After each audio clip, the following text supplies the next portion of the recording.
disconnected, but I think we're live again. So I'd like to welcome a very special guest to the stream. I don't think I've ever heard you speak before. This is, let's see, who is this? Who could this be? I should have come up with something creative. This is David SBE that we're talking to here. How you doing, man? I'm doing really well. It's an exciting time for Stoneblade right now. Oh, really? Elaborate. We are heavy into set 3 testing right now. Ooh, I like it is a lot of work, a lot of bugs, a lot of really crazy stuff like, oh, you can't do that. What? Yeah, you can't do that now. Oh, so like I can't play with win colors? No, you can't do that. Well, we should probably fix that. Might upset a few people. I think it would be an interesting release to release it like early in the process, just completely full of bugs, and then stomp them out and be like, look how good we are at stomping out bugs. I don't know. It could be a boon. Just release it today, man. It's fine. Well, one of the things that you may not notice is the art we don't actually put into the client until right before we release. So we're playing with all these cards that just have little gray boxes. Do they have cool names too? Like they don't have their actual names? They do have very cool names. Usually the playtest names are more indicative of what the card actually does, or sometimes what the card should do, or sometimes it's just something totally outlandish so you remember that card. Makes it easier to talk about things. What's your like favorite? Aegis Knight was weaponizer, because we're like, oh, he takes the armor and he makes it into weapons. Yeah, that's good. What's your favorite playtest name that you guys have had? Favorite playtest name? I have no idea off the top of my head. Okay. The one that comes to mind is Shover. Was our name for Thundergale Invoker. Okay, I got a great idea. Man. We should do a quick trivia. You give us a playtest name, and the stream will try to guess which card it was. Ooh, that sounds like a lot of fun. Yeah. I will go dig up an older card. For sure. Because, like, right now, all I can think of is set 3 cards. I would have guessed that one. Yes. Oh, quick question. Are you running Stoneblade yet? Have you murdered Justin Gary, or is he still doing well? As far as you guys know, he's still alive and kicking. Okay. It's like a Weekend at Bernie's thing? It's a good idea. It's a good idea. I do the same thing at my house. Oh, wait. I wasn't supposed to say that on the air. Ooh, well, that's easy. Well, that's boring. That's easy, but I'll let you guys have that one. Okay. Here's a playtest name you guys can try to figure out. Its playtest name was Sprout. Sprout. I've got a guess. I'm gonna message it to you, just so you know what my guess was. I don't know if it's right or not. That is not it. That's not it. Interesting. That is not it. Sprout. By the way, I don't have your stream up right now because I'm like hiding in an off corner of the office and my internet connection isn't great. Okay. So I have no idea what people are saying in chat right now. I'll read you some of the guesses. They are guessing Tangle Sprout, Cultivator, Nawada, that kind of section. Eidolon is a guess. Krogius people have guessed. I don't know that I understand Krogius as much. I guess maybe. Gemhide Sprout. A bunch of people guessed Leafkin. That was my guess, by the way.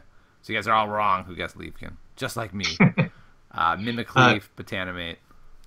Cultivator was actually our playtest name for Nuwada. That's a perfect name for Nuwada. That's a real. Yeah, I wish you guys Cultivate would on do a stick. alternate art that had playtest names on some of the really funny ones. I think that would be. Oh man, some of our you probably heard this. The playtest name for Ebon Skull Knight. Oh, he was a Broken Watch Vampire. We had this great idea of he's like a vampire and his watch broke. So when the sun comes up, he doesn't know it's coming and he just vaporizes. And then we all remembered that there's no sun on Solus. We're like, oh. There's not a sun on Solus? No. That's why it's an Arctic wasteland. That shows me. I'm not really good at learning lore of games. Like, I'll say this. I play live Game of Thrones before the shows came out, right? And people would talk to me about Game of Thrones. I'm like, I don't know anything about it. And they're like, there's books. And I'm like, I know there's books. I just haven't read them. They're like, what? I'm like, yeah, I don't know. Not that interested. They're like, you're insane. So there you go. Yeah, Uh, you're such a Spike. You want all the game mechanics. You want yeah. this cool little thing. You don't care that Wyvern was the first card with mobility 4 on it that you could play without summoning some Omega thing. I mean, That's no matter. I, Doesn't matter. Or the fact that we gave you Thundergale Invoker as a preview, and you could have pointed out that we use that art everywhere for Soulforge, and this is the first time it's been printed on a card. No, he doesn't care about that. He's like, no, Frozen Solid's a thing, guys. That's the only thing important about this card. I didn't even notice that Thundergale was used everywhere. I didn't know that until you just said that. Yeah, level 4 Invoker, not the Thundergale Invoker, the Flamebreak Invoker. Oh, okay. Yeah, we call him Tuning Fork Guy. He was one of our original pieces from our in-house artist. Came out. Interesting. Anyway, so that art, Sprout, like I said, it's often trying to give you an idea of what the card does. Is the point of a playtest name. Yep. Sprout was our name for Cultivate. Okay. Yeah. So Yeah, it was in that family. Some of it. Yeah, a lot of them should be obvious. There's weird ones. There's some that aren't appropriate. I can't discuss those, but they're devs. Whatever keeps them entertained and working for 12 hours a day. Yeah, I can understand that. Are there any that mock people in the office? There have been in the past.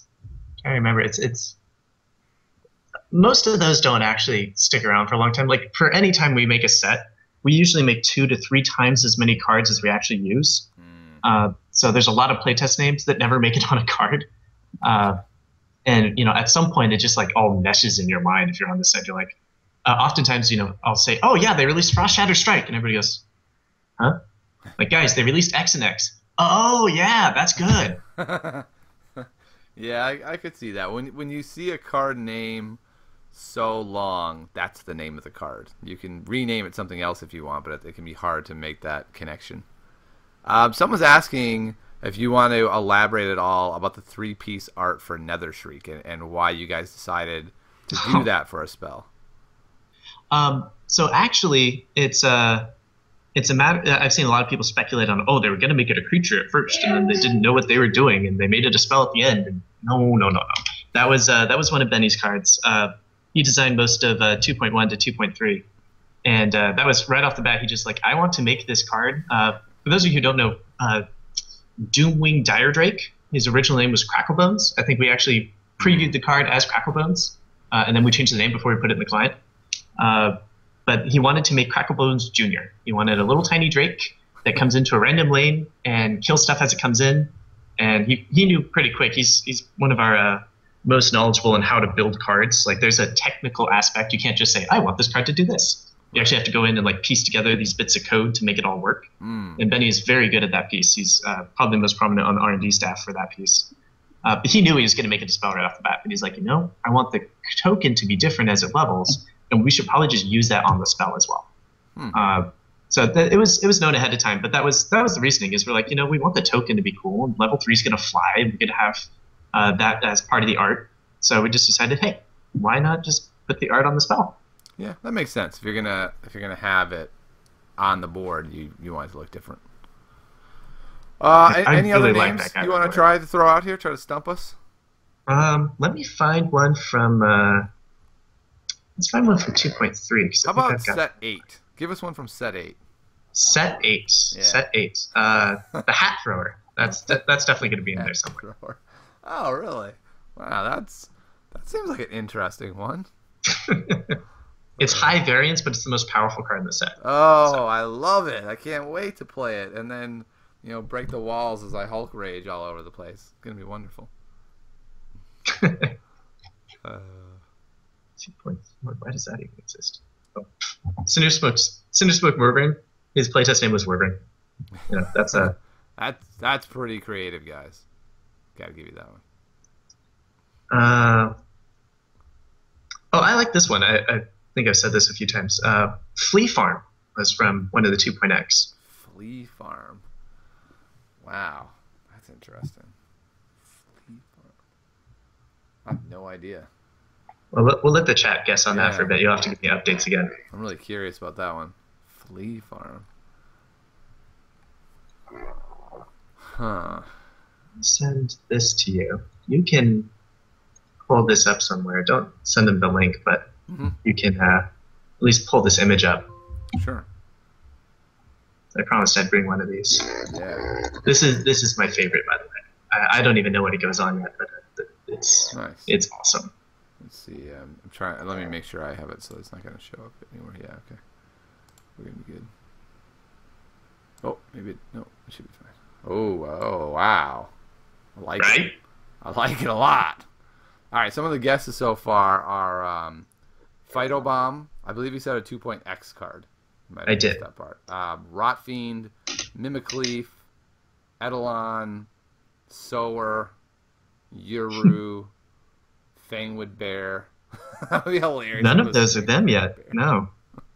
Keep going. Anybody got it yet? Gloomfiend. No. Man, I really don't have any idea. What was it again? Flea Farm? Flea Farm. Yes. Wow. Yeah, I'm completely stumped by that one. So well, let's think about what that would mean. That would mean well, something... we'll let them think on that for a bit. You can pull up that image on the stream now so people can see it. All right, let's do that. It's going to take me a moment to get it set up here.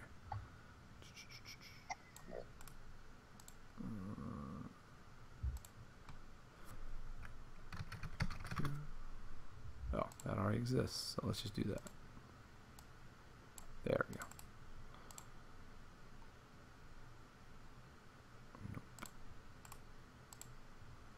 Oh, let's download it.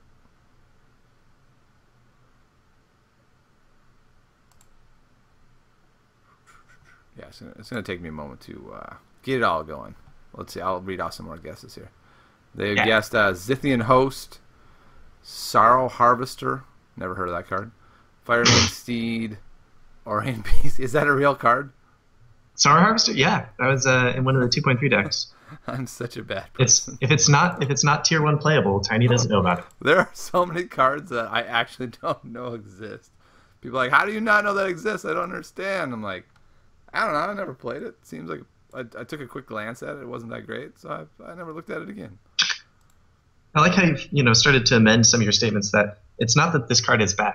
It's that this card is not good in things other than draft. Yeah. Notice that come a lot. Like, yeah, of course. Exactly. I mean, I just don't. Everybody's got their play style, and, and there's people that draw their attention to different cards. Yep, I'm just not a big drafter. It's funny because at the end of set 1, I had really gotten into draft, and I was starting to really get a good hang of it. And then in set 2, I don't know what happened. I think Constructor just got too interesting, and I just didn't have the time to dedicate to draft. So check out this card. That's a good problem. This is some art. So let's finish up guessing this card. Nobody's got it yet. Any other good guesses in there? Glacius, Lotus. Lotus is a Hunting better Pack. guess, but it's still wrong. Zithian Host, Rotfiend, Varna's Pact, Iron Mind. All right, so somebody can shout if they actually got it. What it actually is I gotta remember how to pronounce the name that they came up with. Palladium Simulacrum. Flea Farm. Oh, that's interesting. Because anytime he goes to he's making little guys, and then when you move him in the middle, he makes more of himself. So he's meant to be this like mechanic that he's growing a bunch of little things. That's interesting. I like that.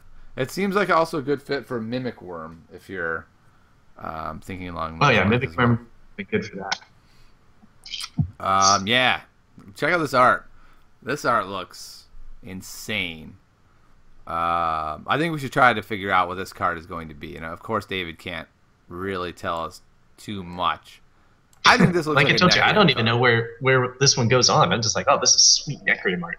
I haven't looked at which card it belongs to. Definitely looks like Necreum art. And it looks like a creature to me. Not just a creature, but an awesome creature.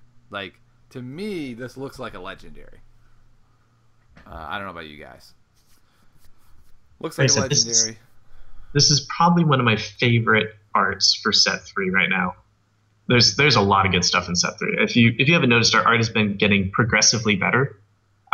We try to stick in a couple of arts from old series just because we kind of paid for it. We need to use it, but I really feel like our set 2 art has started to show off some of the cool things we can do. Yeah, I'm not like you already noticed. Those kind of things don't interest me as much, but I have noticed. There's been a couple cards where I was like, "Whoa, that card looks really cool," and if I do that, then the art's really good. Generally, I don't care. Yeah, yeah. You're the hard audience, not the target audience. Yeah, exactly. I mean, I have my standard phrase that my daughter could do all the art in a game, and I would be like, "Is the game good? Cool. The art's bad. Don't care." Don't care. Although if my daughter did it, I'd like it even more. So that's another story. I would say your daughter. If your daughter did the art, I would still like Soul Forge because it's a good game. If you have a daughter, I don't know. I do not. You do, you said. I do not. That would be scary. That you know of. Okay. Our VP has recently acquired one of those though. Oh, nice. He just had his first kid last week. Oh wow, is this Fiorello? This is Fiorello, yeah. Oh, tell him I said congrats. I'm sure the stream says that as well. That's really cool. Yeah, parenthood is quite an interesting adventure. It definitely has a lot of ups. All right, so what do you guys think? I think this is a creature. It could be a spell, but to me it looks like a really impressive, menacing-looking guy, almost like a tribal kind of card. Like I could see him being like a tribal necromancer card or something like that. I don't know if that's something. That feels like a dangerous card, like making Deathweaver better. Seems like a really dangerous plan. But that's kind of what I see from the art. Yeah, I don't know when this guy's coming out. I mean, this guy might not even be part of 3.0. He's some part of set 3. All right. Well, cool. Yeah, he's sweet. Yeah, it looks really cool. It is a creature. I do know it's a creature. There's other levels that are coming in. Okay. We figured that out. Cool. It's a portal to the realm of bees, somebody said. I don't think so. I don't think so. Oh, bees. Someone else thinks it's a structure.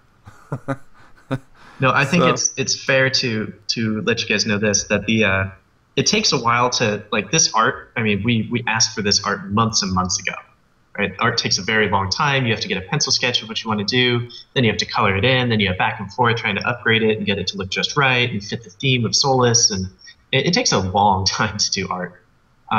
So all this bee stuff came up like after we commissioned all the set 3 art. So there will not be an explicit be in set 3. However, I have been looking at one of the cards, and I'm pretty sure that there's bees flying around in it.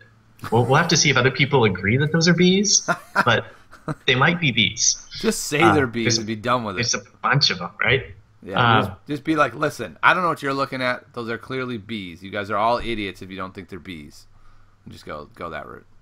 But I did hear Justin actually ask for a commission for a future set to include bees. Ooh. We literally looking at the forums. He's like, really? Really? They want it that bad? I'm like, dude, they want bees. They want bees. He's like, all right, bees. I just want to know if my purple unicorn is coming. I saw somebody did that Photoshop job for a purple unicorn. I know. That's pretty cool. I showed it to my daughter. I said, if this was a real Soulforge card, would you want it? And she was like, yes, I would. So she was very confused. She thought it was a real card. So it was a confusing moment for her. Unicorns. I don't even. What faction would a purple unicorn belong to? Is that what our 5th faction is? Just unicorns? No, I think unicorns and bees. First of all, it could fit Utera. I mean, a unicorn is an animal. Yeah, they did that in Magic. But it could also be an evil unicorn and be Necrium. It could be like Zrace Unicorn, and he rides it to murder everyone. Oh, is that what we need? Just Altar's Wrath with a unicorn? You know what? That could do it. I could do it. I think his mount already has a purple leg. Wow. Well, you're on your way. Give the unicorn glasses, and then it can be, an homage to Twilight Sparkle, and you're really in business. It's not. I mean, it is a spoiler in that it's art we haven't seen. We're not going to have text to accompany it. We're just, getting a little bit of a taste of set 3 because David is knee deep in developing, or I guess not developing anymore, right? Are you guys just to testing now? I wish we could say we weren't developing it. Gotcha. So my main job, especially during this phase, is QA management. Is that I'm in charge of the QA team, tracking timelines, trying to identify codes, getting the engineers, fix them as quick as possible. That is my main role. So I would like people to not be messing with these cards anymore and saying, oh, this needs to get a little more powerful. This needs to go down a little bit. And that ability breaks the game. Let's not do that. But that is, of course, still going to happen. And I've accepted that as part of this group is that that's what R&D does. Until I officially take it away from them and tell them they can't physically touch it anymore, they will keep trying to tweak it, making it a little better and a little better. So All right, that is still happening for sure. I don't know if you're comfortable with this line of questioning. So if not, go ahead and tell me to not ask it. But what is your role with Stoneblade these days? It seems like I don't know if I want to say ever expanding, but it almost seems like you're like the mighty powerful Oz these days. Yeah. So one of my personal things is I don't like being bored, and Stoneblade has given me ample opportunity to never be bored. So I want you to come work for me, by the way. So like I said, my main role is I am the QA manager. So that takes up a significant amount of time, but that ebbs and flows. Like right now, that's my life. I am QA Lord. I do nothing but look for bugs and smash them. But when we're right after this release goes out, we would be into a high state of customer support, which I'll be picking that up a lot more. Technically, I am a go-to for customer support, although I think of that as more of a technical role. So if we get that weird edge case that Windows 8 doesn't work but everything else does, that will find its way onto my plate, and I'll help troubleshoot that for a bit. My main skill set, I actually have a degree in applied mathematics because that makes total sense, right? But I have a very large technical background. I've worked for cloud storage companies. I pretended I was a computer scientist for a while. So I understand a lot of tech, usually just enough to get myself in trouble. So I help with this weird in-between zone. So like I sit between customers and engineers. I sit between R&D and engineers. And it goes both ways too. I help translate what the R&D actually wants. It's like, I want a card that does this. And if they said that to an engineer, they would just look at him sideways. So I kind of translate and say, when he says that, he means he wants this card with this mechanic, and it's going to operate in this code set and only affect these zones of the game. And they go, oh, okay, yeah, we can do that. So I end up doing a lot of that. And then I do the inverse too, is when the programmers go, okay, we created this massive new tool set. And they hand it to the R&D, and R&D goes, this is tech. I don't understand. Right. So I help translate both ways. That is a main job I do, and I actually enjoy that one the most. Okay. I don't know how you market that to other people or explain it very well, but I spend a significant amount of time just operating as communications between different groups. Yeah, and we definitely see that in the Steam chat, and I think we see how good you are in that role there. And if we can extrapolate, I can imagine you being very good in that role in other realms as well. Steam chat is a fun place to hang out. I really just hang out in Steam chat because I find it fun. Yeah, I don't know if you realize this or how much other people realize this. I feel like, at least for me personally, that my SoulForge experience got better as you became more active in Steam chat. It's just having that person there who is sort of that valve for where you can come in and say like, hey, this is an issue that I'm seeing, and have someone be able to just kind of be like, okay, we received that, we've noted that, thank you, and do it in a positive way with a sense of humor, and not be sort of, it's easy to become defensive about your product, right? If someone says like, I'm having this problem with your product, and be like, listen man, my product's great, if you're having a problem, you're the only one, get out of here. Like that's kind of a natural reaction, I feel like, and I don't see you take that sort of stance ever. Oh, you should see me on the other side of the keyboard though. It's like anytime I see somebody mention anything about a bug, I just start cringing, and then I like open up the forum post. I'm like, oh yeah, that's not a bug, dude. You just need to read the card. Yeah, I gotta say, I'm real impressed by the lack of bugs in SoulForge. By the way, I took that for granted. Like I was just like, oh, it's a game and it doesn't have bugs. Like that's what games do. That's actually not the case for all games in beta.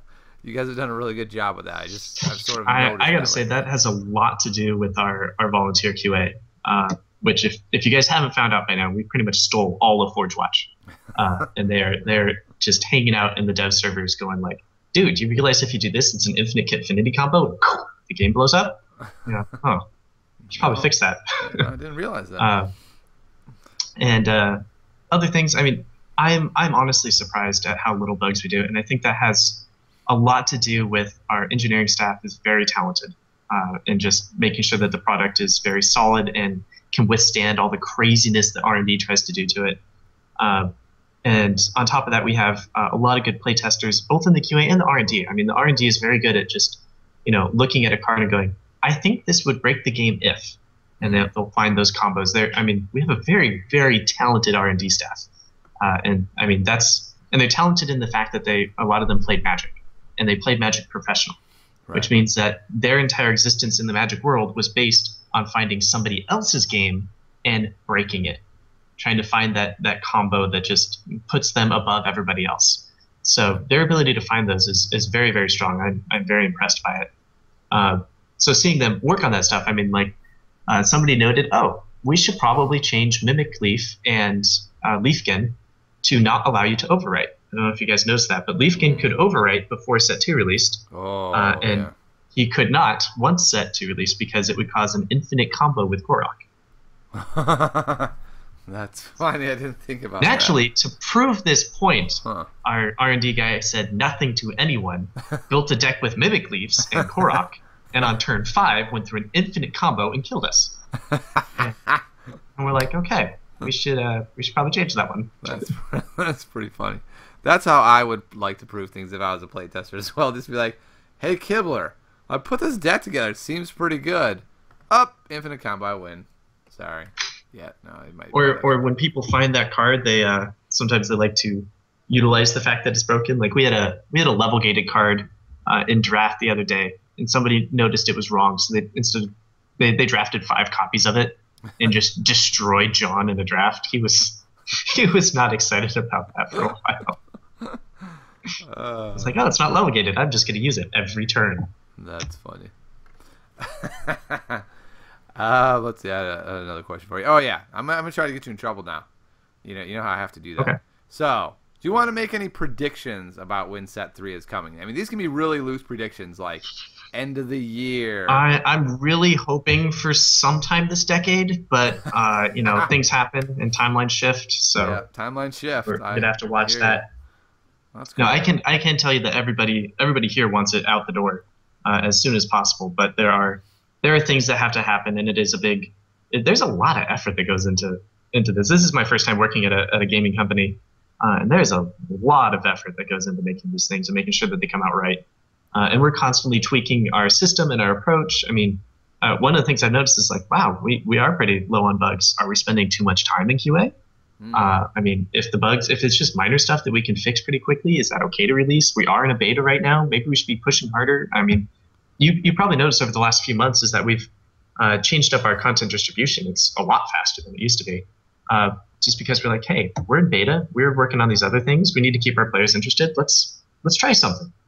And I think so far it's been a really good reaction. We're still getting feedback from we're getting our numbers feedback today from how 2.3 has been doing in sales, and we've been collecting a lot of feedback on how customers and not everybody likes the distribution method. I know a lot of people are in favor of it, but there are drawbacks, and people have been pointing those out as well.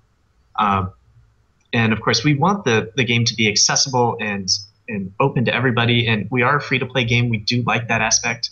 And then we have to remind ourselves, we have to make money too. So it's this weird push back and forth. It's like, what can we give and what can we not give? And Yeah. I mean, if we could make the company sustainable on charging $0, we would. I mean, we're all gamers here. We all enjoy card games. That would definitely be the nirvana of business models, but that's just not how it works. So we're constantly pushing things around. I know Jeff Kibler, Brian Kibler's brother, is a business guy that we pulled in a while back. He's very knowledgeable of business strategies, and he and I have been going back and forth on modeling. And we have different. The other thing is, anytime you release a feature like crafting, just like totally blows up your economy, and you have to like refactor how you're going to do everything.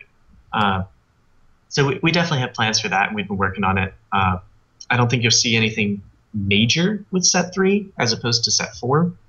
We have some major plans that we want to overhaul some economic stuff that we're, it's in that idea theoretical stage where you're like, it'd be so cool if we did this, or so cool if we did that.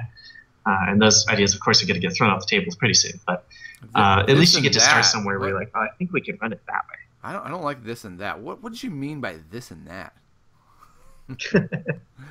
Yeah. Also, if you guys need an ancient historian to be sort of like a consultant, let me know.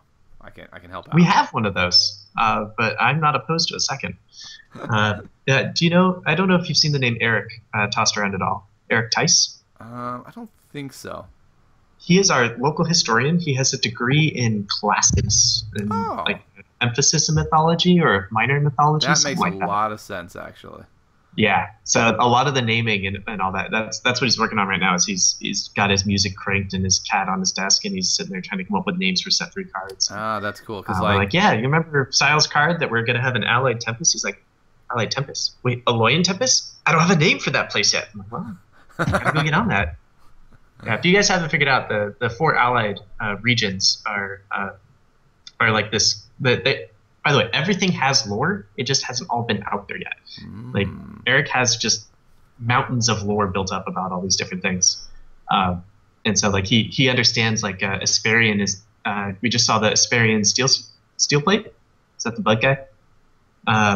sure. That was the bug guy. Anyway, the one that heals things. It's good in draft timing. It's good in draft.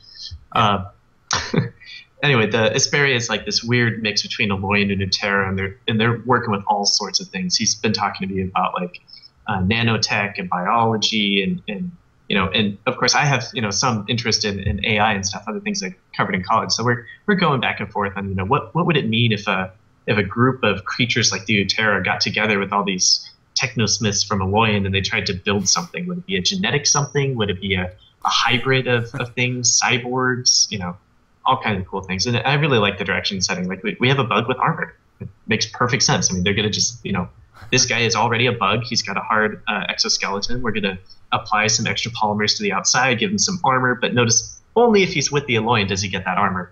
Right. And then he has this, cool little Utera effect to go with him. Yeah, I think I should be your in-house lore guy. It'd be really simplistic, it'd be manageable. There's a dude, he's big, he's got a weapon, and he hits people with it. You're gonna like him, trust me. They live in this house, and it's got a cool roof. So people are asking about trading. I don't know if you are able Trading, to what's go that? into trading at all, or if there ever will be trading or anything like that. We still do have plans of allowing people to move content from one account to another, and in some sort of system where it manages it. But we're still experimenting with stuff. I'd have to look at where our timeline for the next one of those is. We do have a kind of a middle of the road. This has been a new thing Justin's really been pushing for. Is we're in beta, right? So rather than try to build the incomplete entire feature, let's just build it a piece and release it. And then as we build the next piece, we release that, and then the next piece, and then it's done. So the first piece of that has been programmed already. And I'd have to check where it is. I don't think it's directly tied to set 3, but hopefully sometime nearly after set 3 we'll see something where we can move content from account to account.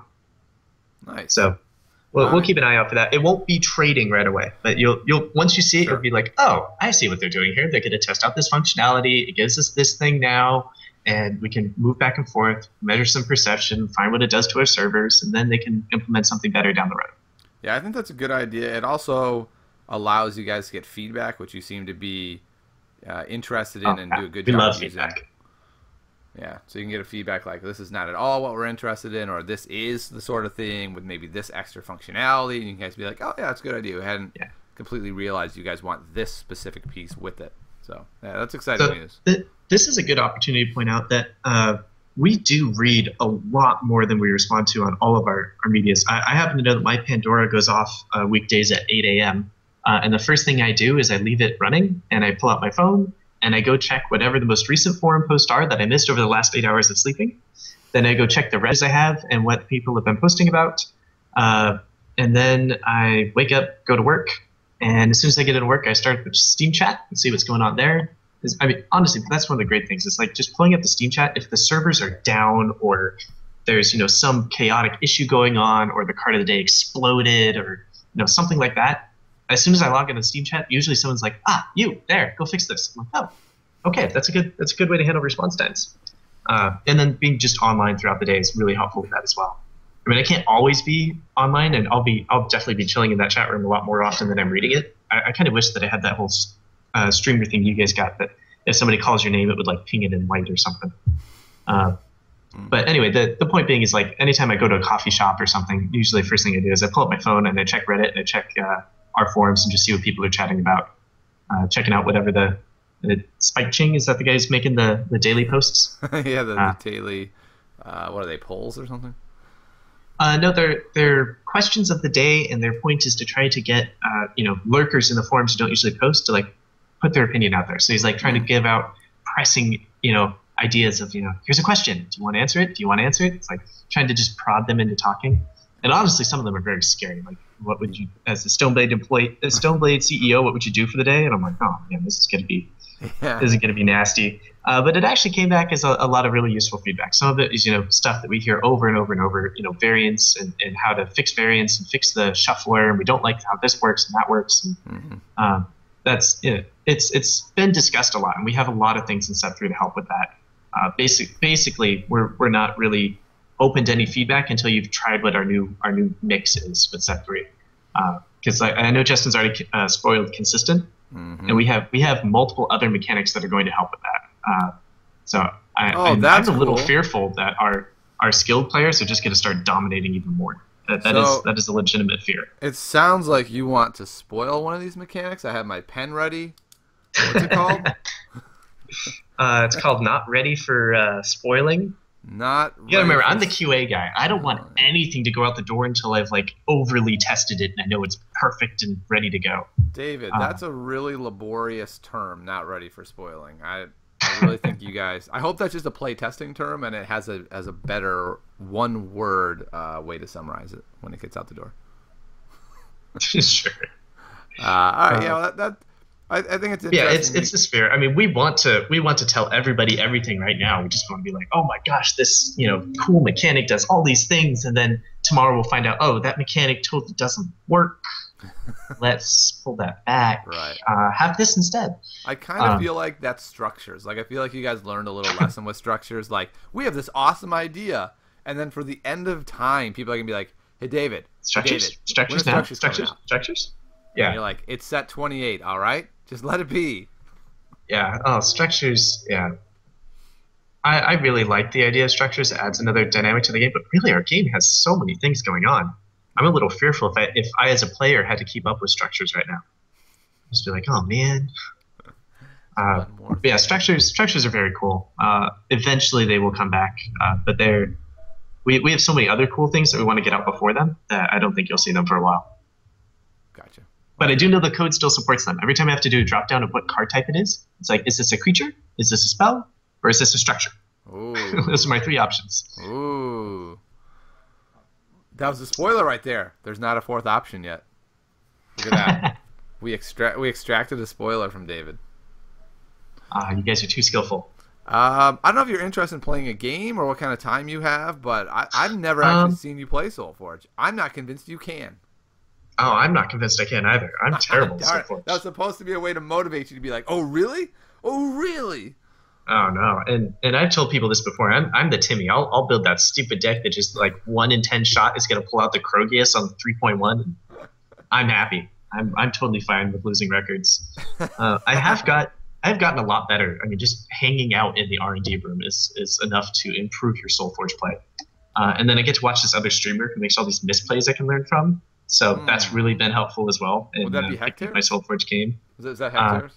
That's not Hectares. Hectares shows me how to use RNG to my advantage. I'm learning a lot on that skill deck he's running right now. He's up to 3.0. Skill Shriek, yeah. Yeah. I love it. I gotta say. I also have another Shriek deck that's more of a skill-based deck. And I am still surprised you are using anything that has the word random in it. That has to cause hat-throwing rage at some point. If you use a lot of move, then it doesn't matter. You're like, okay, fine, he went there. That's fine. Yeah. He won't be there long. And that's an effective way to play it. I know I told you that Benny made a lot of the 2.3 cards. Benny's favorite deck, which I happen to know he's come on stream and played against you with, is the move deck. And so you've definitely seen recently that the move deck has been getting a lot of love. Yep. Justin Wyvern plus Frost Shadow Strike was like the core of his testing decks. So I'm excited to see what people do with that. Obviously, Turkus took it to those metamines, showed them who's boss, which is pretty cool. Hey, I gotta say, level 3 Wyvern plus level 3 Shatter Strike is insane. The amount of damage you get to do in one turn. Right? Yeah, it's a lot of fun. So it's exciting because we build these decks and we know what we think is most powerful, and then we release it to the public and we're like, all right, let's see them go. Like one of my biggest concerns with 2.0 was Oros. I thought Oros was just the broken card. I'm like, I can't believe you guys gave him 6/6 at level 1. What are you doing?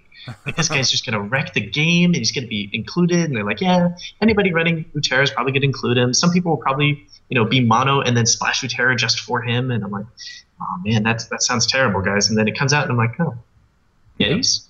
Yetis? What is Yetis? And then, and one of the guys did have Yetis. He pushed it pretty good. But eventually the UA Flex came out, and I'm like, oh, okay, there we go. Yeah. That took a while, guys, but you got there. It's funny how that works. Like, I got to think as a designer that's one of the more interesting things, especially when a community starts complaining about the meta. And they're like, the meta's lame. There's only 2 good decks. And you're like, there's 3 good decks, and you haven't found any of them. What are you guys doing? Yes, exactly. And again, I'm not finding any of these decks. The R&D staff is like building these decks and crushing me with them. So I'm like, oh, okay, that's the good deck. Right. But yeah, there's definitely a lot of that. Like I said, Oros was the big one. It's like, why are people playing Yetis? Why is this happening? And then eventually the Flex deck came out, and I'm like, okay, there we go, that's better. So I have a really great solution for you. This is what you do. Right before a major event, if no one's playing a deck, feed me and only me this great deck, and then I can display it while winning the tournament. I think it's a win-win. That sounds intriguing, but it's so much more fun for us to sit here and just complain about how they're not doing it. I mean, that's got to be a pastime for R&D. It's like, they're not using that right. They haven't figured it out yet. And then the next week somebody just makes a deck and rips people apart with it. And you're like, all right, I feel good. They finally found it. They got there. You're all nodding. You're like, yeah, we knew that was coming. And then the next week is a deck that none of us predicted. We'll go, yeah. Did we test that? One. Anybody test that? Is that good? Like right before we released Iron Mine Acolyte, we're like, we all tested this, right? All right. And we're like, Wyvern's coming out next. We'll be fine. Yeah, Iron Mine Acolyte he's one of those cards that I feel like changes the game, but in a good way. Like, I know a lot of people are complaining about him right now, but I like cards that add sort of that consistent element to decks, and I don't know, I just feel like he's not quite as strong as people think. I think he's good, which I think is important, but I don't think he's just, like, utterly dominant, the only great card in the meta, as some people have claimed. Yeah, he's certainly exciting, and he's exciting in a weird way. Like the highly competitive players who are really into how the game works and the functions and how variance and consistency can help you, and those are the ones that are like, oh my gosh, Iron Mine Acolyte. But as a Timmy like myself, you're like, dude, all it is a free play. That's like a scout drone, right? And we don't like realize all these things going into it. It's like, oh no, you're thinning your deck. It's a 27 card deck. You're paying for it in player level 1 because he's hard to play and he's a dead draw, but you've got Gox and you might be able to pull him off. And it's just like the levels in which the parts of the game he affects is uniquely different. Which is what we're going for with legendaries. Is we want legendaries to give that feeling of something new and different is going on, something that we haven't done before, or we're doing it in a way we haven't done before, something drastically different. So I really like him. He hit the spot. Obviously, he's very strong, and a lot of people are playing him, but I'm not confident he's going to stay on top. He'll still be competitive for sure. My favorite part is he makes Gox good. Gox is always. I've always said Gox is the best card in the game, and everyone has mocked me for it. And at least for one meta cycle, for one tournament, Gox was the best card in the game. If you didn't instantly kill Gox, you might die. I like also how all the Aloyan alt art kind of ends up in that deck. Oh, that's a good point. That's like the alternate art deck. Yeah. I think Ionic War Charger is the only one who doesn't make it in right now. And he probably could. You could shoehorn him in there. He's just a good card. He'll fit anywhere. Just make him a metamine and put him in there. The alt art should be a metamine, not the regular art, only the alt art. Oh man, that would be so unfair. I've seen alt art like that. Like a lot of our alt art, I'm like, that okay, whatever. But like, there's no, I can't quite say that one. But there's definitely times where you're like, oh, this would be so cool, but he'd be a different creature, or just some other type that just doesn't fit. And you're like, I guess he'll technically be this, but it'd be really cool. Like any of our fire and ice guys. Like if you just did an alternate art version where he's the opposite element, but then that blocks us off if we want to use fire or ice for a tribal thing later. So it's like, okay, it's that kind of thing. Yep, I hear you. I know it's going to be something you probably can't talk about. And I'll just say, though, I think it'd be interesting and possibly bad. It'd be interesting to give a card a trait. Like, you play a guy, he has kind of a bad body, and he says, like, make somebody a metamind. The problem is that would probably be totally busted. But it'd be interesting. We have played around with some of those cards. I don't think any of them made it into set 3. But we were definitely playing around with the idea of being able to change things to creature types. Like I think there was a card in the file for a while that changed target creature to a robot, just to see what that would do. But it actually wasn't terribly interesting. It was slow. You don't get the effect very fast, and right. But it's definitely in the client. We'll probably come back to that well at some point to do something interesting with it, but I don't think it's being used at the moment. Gotcha. Is there any? So I probably got like another 5 minutes, and I got to go back to the salt mines here. But if there's any other questions from chat, I'd be interested in just anything you guys might want to ask. Things about QA, CS, how we handle things at Stoneblade. Like I said, we're not really ready for spoilers. I mean, I got the art in. We got to show that off because that guy's just sweet. But we're hard at work here. I do have a question here. Avlek is wondering, will you ever change the policy on being able to sell cards to other people for money? That's not something we're looking to support right now. I mean, one of the major things is we do have it in our terms and use right now. That's just, I guess the correct answer to that is we plan to support that on our own in our own fashion. Therefore, we don't need to worry about external to client interactions like that. Gotcha. Someone else is asking if you get a paid lunch. Only if I've been working since the night before. Another question every is, once in a while there's a call for pizza and beer, and that does happen a lot. Gotcha. Anytime there's a big play session. Are you guys going to have flavor text? It is one of the interesting things. There is no flavor text. With all this lore. I personally would not expect flavor text until we've had a chance to do our UI overhaul, because really our cards just don't hold it very well. Like I really despise our card text right now. But it's one of those things that you can look at from the outside and go, oh, they should just fix that. That's like an easy fix. And then you get into it and you're like, oh my god, that's not an easy fix. There's so many little things behind the scenes that it just tweaks in and out of proportions, and just like, oh man, kick that down the road. We'll deal with it later. But flavor text is kind of one of those things that comes up like every other week. It's like, hey guys, we got to get that in. We're like, no, we have no time. Eventually, we will get flavor text. That is definitely something we're not getting rid of. We might, pull up that ancient document of winners from that flavor text contest. But we want to get it in, but it's just there's too many moving pieces, and we can't prioritize that one right now. Yeah, I mean, as someone who doesn't care about the lore, I think that's a good answer. Let's just make cards and make other stuff. Don't worry about the flavor text. We can just make that up as we go. I'll make you flavor text when I play cards. I'll say crazy things. There's some questions about like, what's the next Weekend Warrior going to be? Someone's asking specifically about the next Legendary draft. Basically what's coming up. Anything cool there? Poor Weekend Warriors. So like I said, we had, John was out with his kid. Kibler was off at a pro tour. Nick was off at somebody's wedding. It was a crazy week last week, and we're really high on this set 3 stuff. So the Weekend Warrior just didn't get up this weekend. That was just an unfortunate set of circumstances that led to that. Now, once we get to set 3, I can just automate those things. It feels so much better. But right now, if you guys haven't figured out, it's a manual process. Every Friday, we kind of pull things together and put it up online. I do aim to have something up online for this Friday, and it's going to be one of 2 things, and it's dependent on if I get the art for the second one. So if we get the art, we'll do one thing, and if we don't get the art, we'll do another thing. Okay. But there should be something Friday. That's cool. That's I think that's a good thing to talk about, because people had all kinds of different theories about like they're not doing it anymore or what. So just the conspiracy theories come up quick. That was just it was like on Wednesday I'm like, yeah, we're totally gonna make it. On Thursday I'm like, oh man, I just lost all of Wednesday. No, we're totally gonna make it. On Thursday I'm like, Friday I'm like, oh, I lost all my Thursday and I'm about to lose all my Friday. I Oh, that guess we're not sucks. gonna make it. Yeah. All right. Well, that's fair. Let's see.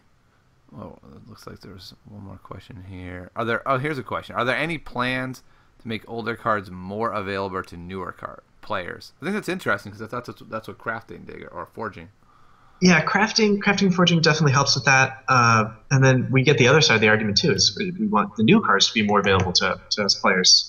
You should shift the packs that drop set 2 stuff better than set 1. Yeah, let's do that. You're gonna hurt one side or you're gonna hurt the other side. I We are say we playing hurt around the with new strategies, players. though. David, Yeah. let's just hurt the new players. Just Hurt tailor those the new game players. to We the don't need new players. We've got enough. Close it off. No more new accounts. No. We have to have new accounts. Just don't give them good stuff, and then we can just beat them easier. I think that's a good plan. What I can say is we've definitely heard cries from both sides to try to improve it one way or another, or build a new feature where you can choose your own pack and stuff. And on the other hand, you have to remember that part of our business model is about not giving you everything right away. That's literally one of the 2-3 things we monetize. So there's some natural business model sense that puts us opposed to that. But we are working on some other features that are going to help with that. Yeah, and I'm going to add this, and I've said this a number of times, and I hope that you guys start moving in this direction when you're able to, but flair kind of things that people can buy that, are just card backs or card borders or backgrounds, all that stuff. I feel like that's just free money waiting to be gathered. I realize you don't have the resources to build the net, to put that net in the water, but I look forward to when you do. Yeah, personally, that's more of my as a player model. It's like I played League of Legends for months in college. I played when I first picked up League of Legends. I played it for about 6 months, where I was playing it like 6 hours a day because it's college, right? There's nothing else to do. Just ignore those professor guys. They're boring. They don't know anything. So I played a lot of League of Legends, and I played it for probably about 6 months before I spent a dime on it. And I got to a point that I'm like, oh my god, look at all the value I've gotten out of this game. I need to throw them money. And so I actually just threw money at them without buying anything. Wow. And yeah, I just felt like the need to do that. And then finally, my favorite champion was a Mumu, and they finally released a skin that I really liked for Mumu. I'm like, there we go. I will throw more money. We're going to go get that skin. There you go. But yeah, all the other things of that game, though, is like unlocking the champions and getting your runes and your rune pages. I paid for all of that in free-to-play currency. I actually found that as an achievement is I wanted to unlock that myself. And I wanted to throw my money into aesthetics so I can like tell people that, oh, yeah, I unlocked this champion. It's a sense of ownership over it. Right. But my personal models, I'm very much pushing for those things. I keep pushing for different types of alternate art and avatars and more skins. And I'd like to get avatars to match up with skins at some point that you could like unlock special avatars or sell avatars or avatars for events. And it's definitely on our books. It's stuff we want to get to. But again, it's like, we could do that or we could release set 3. Yeah, right. And that's what I say. I totally understand the need to kind of push that. But that's kind of stuff that I'm looking forward to. It's just some other little things in the game to where people are able to sort of go on that model. Basically, I'm just looking for you guys to have more ways to make money. Yeah, I completely agree with that, especially with our that like model of like the type of player I'd be is we don't really hit it very well. People who just want to buy aesthetics. We have alternate art, and that's kind of it. And we have our skins, which we're going to rotate our skins back into the store. I mean, people know that. But it was actually a matter of every time you load the store, you have to load all the images in the store, which isn't a problem for PCs, but our Android and iPhone users were having some issues. So that's why we're intentionally trying to keep the quantity of things you have to load in the store low until we get to overhaul our store, and then we can do all sorts of fun stuff. One more question for you before you head out. Someone says, are cards going to have animated moving images like we saw them showcase last year with the Scorchmane Dragon? I don't remember that. Oh, yeah. Yeah, that was one of our Kickstarter things, is that we want to do animated art. And we want to do it. There's certain resource limitations. Like, I mean, if I want to do it on my PC, no problem, right? You just set it, go, run with it. But if I wanted to run that on like a last-gen Android phone, it's like, that's a little hard. Eventually, obviously, the solution is you just get an options menu. We can toggle them on and off, and you set some defaults based on the phone specs. And all that. But those are kind of like blockers to get there. But I have seen actually some of the art department. We tell the engineers will tell people, it's like, oh, we're not ready for this, not going to do it, we can't do it yet, we got to do this, it's going to be delayed, and then the art guys go do it anyway. So I actually have seen an animated Cersei. Ooh. Just like floating around and like just little bit of motion just going on in the layered effects and her arms moving and stuff and her eyes glowing. It was really cool. That's cool. So it is something we want to do still, but it's still a ways off. See, this is going to sound really crazy, but like a really cool flair thing could be you buy a Cersei sound effect that when she actually does lethal to you with her cool ability, it says like, I win. Oh no, we wanted sound effects so bad that as soon as we came out with the alt art for Drix, you cannot fathom the demand for sound effects in the office. We're like, we need to drop the bass. That would be and awesome. Like, when you play, and he's like, we just can't. Yeah, you're right. Yeah, sound effects is that's another thing. Is I saw our lead artist at one point had a video file of somebody who had taken a regular game just using like the demo decks and then put sound on top of it. It's like when the Gloom Reaper Witch comes into play, it makes this little scream, and the Prowler growls at you when it comes into play and when it attacks and does damage and stuff. It was really sweet. I would love to get sound effects in our game, but it's not something we're not something we're good at. B, it's it's in that category of nice to have. So it's like, man, we really want this, but we have to go do this first. And we had 18. There's so many things we want to do all the time. Yeah, I hear you. I would love something like those little flares that then encourage people to do crazy things, right? Like if you can build the Omega, something cool happens, and you can buy the cool like thing shatter that the board or something. Yeah, and then you're like, I got it. Now I bought this. Now I got to make him. I don't know. Little fun things like that could be cool. But David, thanks again for really all you've been doing for the community, for coming on today. I really feel like you have helped that bridge between the players and the community make it a lot smoother in the last, I don't know, what would you say, the last 6 months maybe? Or is it longer than that? No, that's about right. I joined the company in late October. So I passed I don't know how many months I'm up to. I became more active around that time, though. That was the time I was like, I should probably just change my name so people know who I am, rather than just chilling in the Steam room and like watching people and trying to figure out what they're thinking without asking. Like, I could probably just ask them. They're probably okay with that. Yeah, I mean, I understand that mentality, especially to start, because a lot of games are really aggressively negative in their evaluation and their communications. Like if you read other games forums, it's just all negative statements. SoulForge is this weird community that's actually positive. Oh yeah, I love our community. Let me say that. That's one of the biggest reasons why I do what I do. Like, I could just stick to customer support and QA and all that stuff. I would have a full-time job with just that. But I'm like, you know what? Our players are really sweet. I actually enjoy just hanging out in the forums and responding to things when I can and seeing what people are saying in Steam chat. I actually really enjoy that aspect of my job, and that's why I've kind of made it part of my job. I didn't tell anyone I was going to do that. I'm just like, you know what? I'm going to chill in the Steam chat and just hang out with people, and you're going to pay me to do it because I'm going to be doing all my work anyway. So yeah, I actually really enjoy our community. That's one of the reasons that I just enjoy my job and do all that. It's just a really great community to work with. Yep, I agree, and I feel like you foster it to make it even better. So thanks again for all your hard work, and thanks for coming on. Thank you for all of your streaming, and congratulations, sir. Thanks, man. I did not expect you to, like, out of the blue, just like, I made partner. I'm like, you wait, what? I didn't either. Our game? I really didn't think I had been turned down about 3 months ago, and so I made this summer, it was going to be my summer to make the big push. If I don't make it, my time gets more limited come the fall. And I basically told them all the things I did, and for some insane reason, they were like, all right, that's good enough. We did say you had to have 500 viewers every day, and you only have 130, but we'll take you anyway. Nice. So, yeah, it's that consistency. Well, congratulations, sir. And I will be heading out. But as normal, anybody, if you're looking for just some Stoneblade guy to go bug with all your problems or complain about variants, I am usually chilling in the Steam chat any moment they have. Sounds good. So we can expect, I believe he said set 3's tomorrow. So you got a lot of work to do, David. Have a good night. Yeah, right. Thanks, guys. I'll chat with you all later. All right, see ya.